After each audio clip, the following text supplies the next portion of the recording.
Just as with other previous versions of Microsoft Windows, you have the ability here in Windows 8 to totally customize and personalize what you see.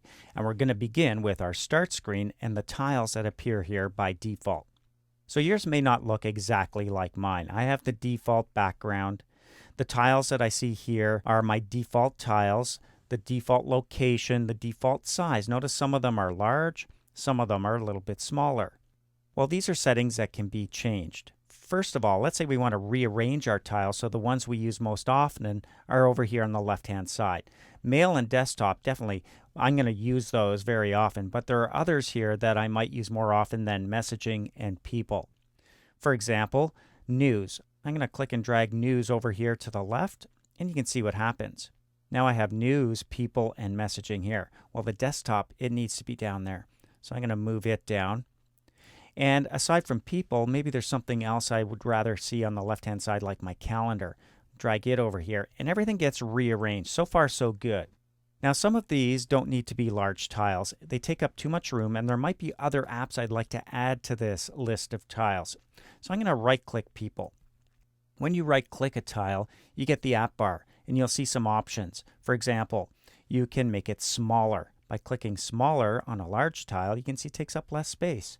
I'm going to do the same for messaging. Right-click, make that one smaller, and you can see how it rearranges everything, giving me a little extra space or real estate on my desktop where I could add some new tiles. Where would I go to get those? Well, all you have to do is right-click anywhere in the background, and the app bar opens up with the All Apps option in the bottom right-hand corner. We'll click that, where we see all of the apps that are available to us in this new UI, including some Windows accessories like Paint, for example, one I use often. So I'm going to right-click Paint, and you'll notice from the app bar here, one of them is to pin it to the start screen. I can pin it down here on the taskbar so it's accessible from here, but pin to start means it will be a tile that appears now on my start screen. So when we hit the Windows key on the keyboard, the shortcut to get back to our desktop here or Windows start screen, notice we have a new tile called Paint.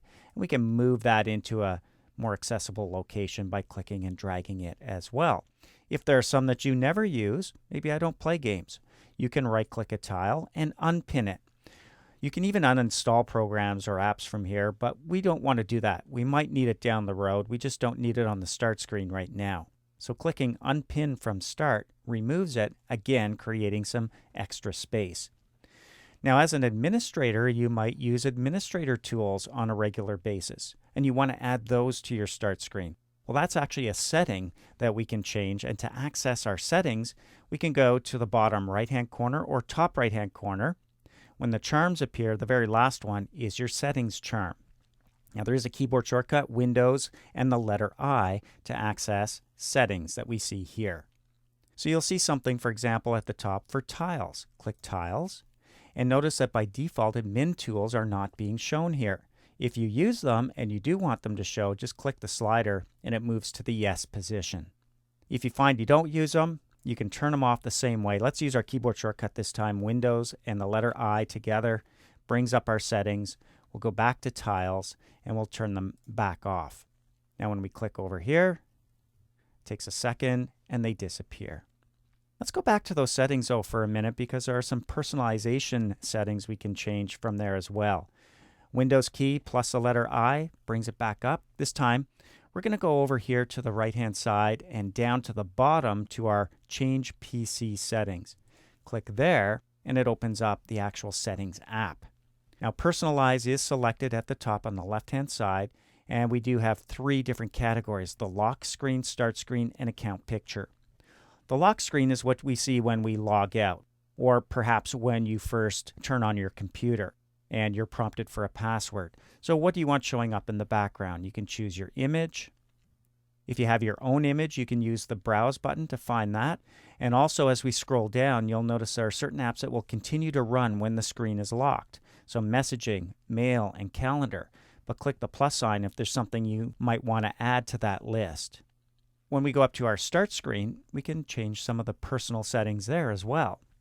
You're going to see the current selection in a preview here, and you can see it's kind of a green on green, and you can see the design is selected from below. So we can choose any design we like. But we can also change the color scheme. So over here on the left, we have some colors with the gray background. Maybe blue would be cool with the gray background. We also have multicolor options as we move over, for example, orange on orange. When we select that, you can see what that's going to look like. So click these little icons to see what different options you have until you find one that you like. I'm going to go back to the default, which is this greenish color on green, and that's my start screen. Also, there's an account picture that can be displayed if you choose to browse for an existing picture or actually take a picture. If your computer has a built-in camera or a camera connected, maybe it's a tablet, click the camera icon to take a current picture and it will become your account picture. When we're done, we can just hit our Windows key to flip back to our start screen. And that's a quick look at some of the things you can do with the personalization settings.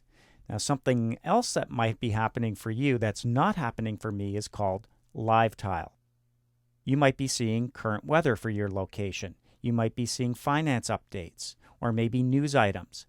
That's called Live Tile, and I've turned them all off. To turn them on or off, all you have to do is right-click the tile. I'm going to go to my calendar and turn Live Tile on or off. You'll notice it's a toggle, so it can be turned on or off. If you wanted to, try it with one of the feeds like news or sports, and you'll see updates along the way.